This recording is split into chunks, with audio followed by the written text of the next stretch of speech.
እኔ በ2010 አስመርቄ ስራ ያዘውን ኢንጂነሪንግ ልጄን ነው ያረዱት። የኦሮሞ ሕዝብ ሆ ብሎ ወጣ። የሚገደለው አማራ ወንድሜ ነው። ዛሬም እንደበግ ኦርቶዶክሳውያን ባለማተቦች በአርሲ ላይ ሲገደሉ የሚያሳይ ቪዲዮ እጃችን ላይ ገብቷል። ለነፍሴ ዋጋ እግሬ ነሽ ለነፍሴ ዋጋ እግሬ ነሽ። ሰላም ሰላም ውድ የዩቲዩብ ተመልካቾቼ፣ ዛሬም ደግሞ በዩቲዩብ ቪዲዮ ወደ እናንተ ተመልሼ መጥቻለሁ። ሁሌም እንደምታደርጉት የቪዲዮ መረጃ ለብዙ ኦርቶዶክሳውያን ባለማተቦች እንድረስ ላይክ እና ሼር በማድረግ እንጀምሩ ስል በሉል እግዚአብሔር ስም ጠይቃለሁ። ከተናደድስ መረጃ ሀገራችን ኢትዮጵያ ተዋሕዶ ሃይማኖታችን በተመለከተ ዛሬም ወቅታዊና አዳዲስ መረጃዎችን ወደ እናንተ እናደርስ ዝግጅታችንን ጨርሰን መተናል። እስከ መጨረሻው ድረስ እንድትከታተሉን በሉል እግዚአብሔር ስም ጠይቃለሁ። ኦርቶዶክሳውያን ባለማተቦች እንግዲህ የአርሲ ላይ ጭፍጨፋው እንግዲህ አሁንም እንደቀጠለ ነው። እንግዲህ እስከ ዛሬው እስካለንበት ቀን ድረስ 130 ኦርቶዶክሳውያን ባለማተቦች አንገታቸው ላይ ማተብ በማሰራቸው ብቻ ተገለዋል፣ ታርደዋል፣ ተጨፍጭፈዋል። ኦርቶዶክሳውያን ባለማተቦች ደጉን ጊዜ እንግዲህ ለኛ ለተዋሕዶ ልጆች እንዲያመጣልን ጸልዩ ማለት ነው። ፈተናው ወጀቡ የበዛበት ጊዜ ነው። ኦርቶዶክሳውያን በማንነታቸው በእሳት እየታረዱ ነው፣ እየተገደሉ ነው። እንግዲህ እስካሁንም ምንም ፍትህ ሊያገኙ አልቻሉም። እነዚህ ኦርቶዶክሳውያን ባለማተቦች አሁንም በችግር ውስጥ በፈተና ውስጥ እንዳሉ በተለያየ ስልክ እየደወሉ እንግዲህ ለኛ ለኦርቶዶክሳውያን ለማድረስ ጥረት እያደረጉ ይገኛሉ ማለት ነው። በርከት ያሉ ቪዲዮዎች አሉ። እነሱ ቪዲዮዎች ተመልክተን እንመለስ። መጨረሻ ላይ ሐሳብ እንሰጥበታለን። ወደ ቪዲዮቹ። ህዝቤ በገዛ ሀገሩ ቢገፋ ቢያጎብጠው የኑሮ ቀንበር የጸለየላት ኢትዮጵያ እንዳትፈርስበት ሀገር ስጋጃው በደም ራሰ ጥይት ዘነበ በቤቷ። ሰንደቅ ዓላማ ነበረ የዘለለት ውበቷ። ኑ እንድረሳት ለቅሶ ማቅ ለብሷል ጉልላቷ። ይልቅ ግፍህን ታጠብ በደልህን ተለቃለቅ። ምረት ደጇ ሳይዘጋ የፈሰሰው ደም ሳይደርቅ ምረት ደጇ ሳይዘጋ የፈሰሰው ደም ሳይደርቅ የተማመንከው ቢደድር አስተምሮት ቢረቅም ከሺህ ዓመታት ዶሴ ከአባቶቻችን አይልቅም። ብናጠፋ ከደጀ ሰላም ብንርቅም የተስፋ ርስታችን ናት ደብራችንን አንለቅ። እንደምናደራችሁ ዛሬ የመጣሁት አሩሲ በሚገኙት ክርስቲያን ወገኖቻችን በግፍ ለሚገደሉ ወገኖቻችን ድምጽ ለመሆን ነው የመጣሁት። እግዚአብሔር ሰላሙን ደጉን ዘመን ያምጣልን። ሁላችንም አዝነናል፣ ግን ሁላችንም ከአቅማችን በላይ ስለሆነ ለእግዚአብሔር ሰጥተናልና ጸሎት እናድርግ። በተሰበረ ልብ እግዚአብሔር ሰላሙን፣ አንድነትን፣ ፍቅርን እንዲያመጣልን ይሄን ክፉ ዘመን እንዲያሻግረን አሩሲ የሚገኙት ወገኖቻችንን መጽናናትን ይስጥልኝ ማለት እፈልጋለሁ። እግዚአብሔር በቃችሁ ይበለን፣ የኢትዮጵያን ትንሣኤን ያቅርብልን። በእውነት በጣም ያሳዝናል። በጸሎት እንትጋ። ያለን መዋጊያ ጸሎት ብቻ ስለሆነ እንጸልይ።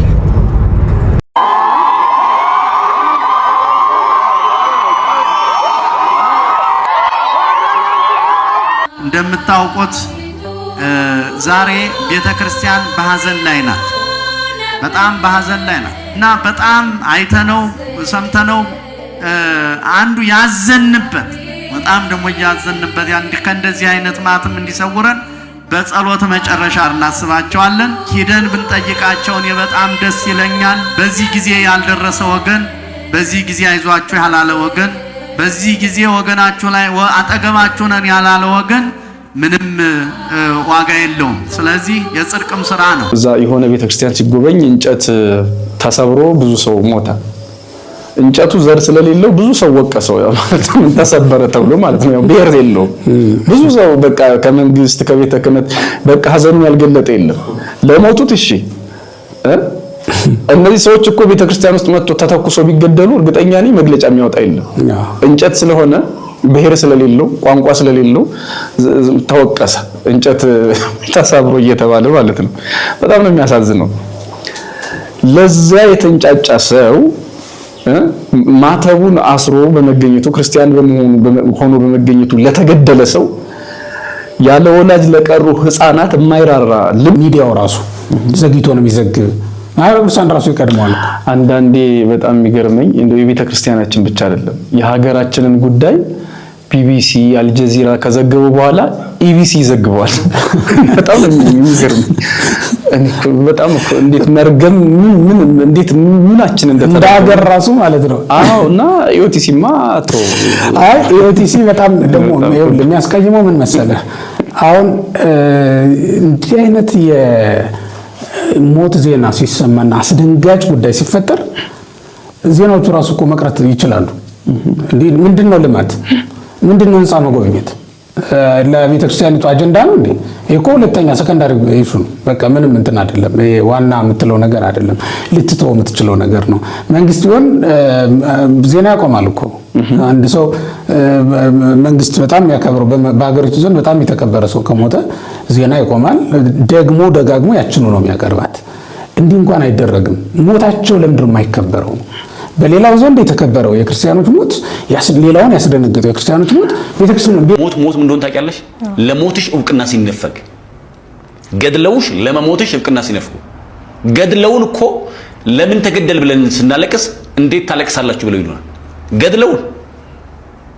ስለዚህ ሰው ተገድሎ ሞቶ ለሞቶ አካል እውቅና አለመስጠት ፍጹም ከገዳዩ ጋር የተካከለ በደል ወንጀል ነው። ይሄንን ቋሚ ሲኖዶሱ ይሄን የቤተክርስቲያኒቱ አካሎች ምርር ብለው ሲጠይቁ አላየን።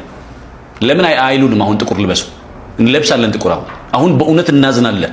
ማርያምን እናዝናለን። አሁን በደንብ እናዝናለን። ወንድሞቻችን ክርስትና በክርስቶስ ሁላችን አንድ አካል ነው።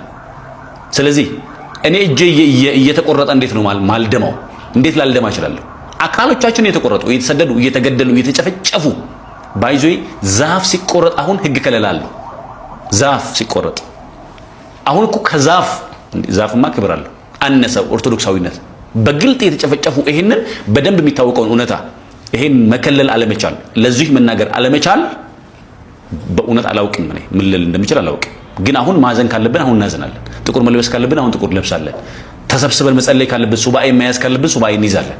እግዚአብሔር እንዲሰማን መጸለይ ካለብን ተሰብስበን እንጸልያለን። ከዚህ የሚከብድ ጊዜ ምንም ሁኔታም የለም ማለት ነው። እኛ ጋር እስኪደርስ የግድ የኛ ቤተሰብ አባላት መገደል አለባቸው። የግድ ከኛ ቤተሰብ አባላት ውስጥ ሰዎች መሞት አለባቸው ይሄን ነገር ለመረዳት እና ፍጹም በሁለቱም ወገን በእኛም ቤተክርስቲያን የወጣው መግለጫ ሚዛን የሚደፋ አይደለም። እንዲያውም ደግሞ የዞኑ አስተዳደር ደግሞ የተገደለ ሰው የለም ብሎ መገደላቸውን እውቅና ነፈገው። ምን ማለት ነው? እንኳን ተገደሉ እንደማለት ነው ትርጓሜ። ስለዚህ ፍጹም ስህተት ነው። እንግዲህ ፍጹም በደል ነው። ግን ጊዜ ቤተክርስቲያን ላይ ያዘንብሉባታል። እኔ የቆመልኝ ተቋም እኮ ዝም እያለኝ እኮ ነው። ስለዚህ ሁላችንም ፊታችንን ማዞር ያለበት 5 ኪሎ ያለው ቤተ ክህነት ጋር ነው። እሱ ነው መጀመሪያ ችግራችን ሊናገር የሚገባው። በደላችንን መናገር ያለበት እሱ ነው። አሁን እኮ እሱ ዝም ስላለ እኮ ለኦርቶዶክሳውያን እኮ በራሳቸው እኮ ዓለም አቀፍ ጥሪ ያቀረቡት እኮ እሱ ቤተክርስቲያኒቷ ዝም ስላለች እኮ ነው። ቤተክርስቲያኒቷ ዝም ስላለች እኮ ነው። ያኔ የህገወጥ ሹመት የተቋቋመ ጊዜ ቤተ ክህነቱ ድረሱልኝ እንዲሁኑልኝ ብሎ ስለጨወ ሁሉም ኦርቶዶክሳውያን ከሀገር እስከ ሀገር ድረስ ጥቁር ልበሱ ተባለን። ጥቁር ለበስን። ገባ አይደል? ግለሰቦች አይደሉም ያን ነገር የጠሩት። በትክክል ከቤተ ክህነቱ የወረደ ነገር ነው። አሁንም ነው ምልክ እንዲህ የሚገደሉ ኦርቶዶክሳውያንን እንዲህ በየቦታው የሚፈናቀሉ ኦርቶዶክሳውያንን የሚገደሉ ኦርቶዶክሳውያንን ልጆቼ እየሞቱ ነው አትግደሉን ብሎ ከፊት ለፊት መቆም ያለበት መጀመሪያ ቤተ ክህነቱ ነው። እሱ ዝምታን ከመረጠ እኮ ምንድነው ብለን እንድታስብ ያደርጋል። ዝምታን ስለመረጠ እኮ ነው። አባቶች እኮ ስለረሱን እኮ ነው በየሚዲያው ወተን እኮ አሁን እኮ ምንጮህ እኮ አሁን እኮ የምንለፈልፈው እኮ ሁሉም ኦርቶዶክሳዊ ይሄንን ቻሌንጅ ጀምሮ የሚጮህ እኮ ቤተ ክህነት ያለው ተቋም እኮ ዝም ስላለ እኮ ነው። አዳም እንደው ምን ያህል አሁንም ተጨማሪ እንዲነሳ የምፈልገው በጣም ብዙ መምህራን አሏት ቤተክርስቲያን። በጣም ፊገር የሆኑ ፍለፊት የወጡ በጣም የሚደመጡ ዘማሪያኖች አሉ። እነሱስ በክርስቲያን ሞት ለምድረው ድምጽ የማይሆኑን የሚለው ጥያቄም አንደኛው ትልቁ ሶሻል ሚዲያ ላይ እየተነሳ ያለው ስቲል እንደውም አሁን የሚቀጥለው እርምጃ የሚሆነው የሁሉንም ፎቶ በመለጠፍ እነዚህ ለክርስቲያን ድምጽ መሆን አልቻሉም፣ ስለዚህ ለአገልግሎት ብቻ ይመጣሉ እንጂ የክርስቲያን ሞት ጉዳያቸው አይደለም ወደሚል እንደዚህ አይነት ፕሮግራም ውስጥ ኦልሞስት ሊዘለል ነው ሊገባ ነው። ቅድም ልክ እንዳለው አሁን ህዝቡ የሚጮህለትን አጥቷል። ከላይ አሉልን ድምጽ ይሆኑልናል የሚለውን ሰው በማጣቱ ህዝቡ የራሱን እርምጃ እየወሰደ ነው፣ እስከ መጥላት ድረስ እስከ ማግለል ድረስ። ከዛ ወዲያ ደግሞ ኦኬ ያልጮኸው ሰው የኛ ህመሙ ስላልሆነው ማለት ነው። ለምንድን ነው የማይጮሁት? እኛ ድንዝዝ ሃይማኖት የለንም። ታቦት ይዞ ይዘምትና እሱን እንደ ታሪክ እየተናገረ አርፈ ተቀመጥ ብሎ ይሰብካል። እዚህ ግን በጦርነት ነው ሀገርህና ታቦትህን ያተረፍከው። ይሄ ኮንትራዲክሽን መቆም አለበት። ይሄን የፕሮቴስታንት ቴዎሎጂ አምጥተው እነዚህ ያሁኑ ሰባኪዎች ሃይማኖትና ፖለቲካ አይገናኝም፣ አንተ በሰላም ለመኖር ፈልገ ወይንም ለድሎት ስትል ህዝብ እያደነዘስክ እያስመሰልክ መሰማትም ትፈልጋለህ። እውነት መናገር ግን አትፈልግም። ይሲ እነዚህ ሰባኪዎች ሁሉ መመናኑ መርጠው መለየት አለባቸው። ሆሆ በል የሚል ነጭ ልብስ አሰፋ ስር የሚል ሻማ አብራ እያለ የሚያስጨፍር ሁሉ የቤተክርስቲያን ጠላት ነው። ጥቁር ለብሰ አልቅሰ እንደ ሰሞነ ሕማማት ለታመሙ ወገኖች እዘን እግዚአብሔር ምሕረት እንዲልክል የሚል ሰው ነው እውነተኛ መምህርና አባት። ይሄ የአስረሽ ሚኪውን የመሰለ ነገር በእግዚአብሔር ስም መነገድ ነጋዴዎች ቤተክርስቲያን አረጓት።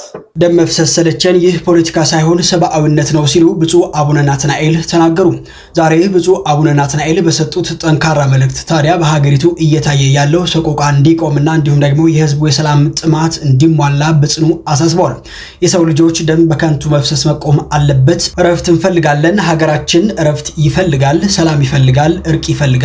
እረፍትን መፈለግ፣ ሰላም መሻት፣ እርቅ መፈለግ፣ አብሮ መኖር ማለት ፖለቲካ ሳይሆን ሰብአዊነት ነው። ሰው መሆን ይቀድማል ሲሉ ተደምጧል። ደከመን፣ ብዙ ጊዜ ሰማን፣ ሞት ሰለቸን፣ ብዙ መፍሰስ ሰለቸን፣ ይበቃናል፣ ይብቃል፣ ሊበቃ ይገባል፣ ወገኖቼ መተሳሰብ ይሻለናል ሲሉ እንግዲህ ዛሬ ጠንከር ያለ የተባለ መልእክት ብፁዕ አቡነ ናትናኤል ተናግረዋል። እናንተስ ስለ አቡነ ናትናኤል ንግግር ምን ትላላችሁ? ሐሳባችሁን አጋሩ። ዛሬ ምረት ዕለት እየተገደልን ነው። በክርስትናችን በሃይማኖታችን የሰው ልጅ ሁሉ ስለምን በግፍ ይሞታል? ስለምን በግፍ ይገደላል? ይህ በሀገራችን እየታየ ነው። መቼ ነው የሚቆመው? ነፃነት እንፈልጋለን። የሰው ልጆች ደም በከንቱ መፍሰስ መቆም አለበት። ይሄ ፖለቲካም አይደለም። ነፃነትን መፈለግ፣ ሰላም መሻት፣ እረፍት መፈለግ፣ አንሙት ማለት ፖለቲካ ሳይሆን ሰብአዊነት ነው። ሰው መሆን ነው። አዎ ሊበቃ ይገባል ወገኖቼ። መተሳሰብ ይሻለናል። ገዳዮች ይሞታሉ። የማይሞት አለ እንደ ነገሩ አለ እንደ የማይሞት አለ። የሚገሉ አይሞቱ። እስቲ ንገሩ። ሺህ ዘመን የሚኖር አለ አለ እንደ የለም። የጊዜ ጉዳይ ነው።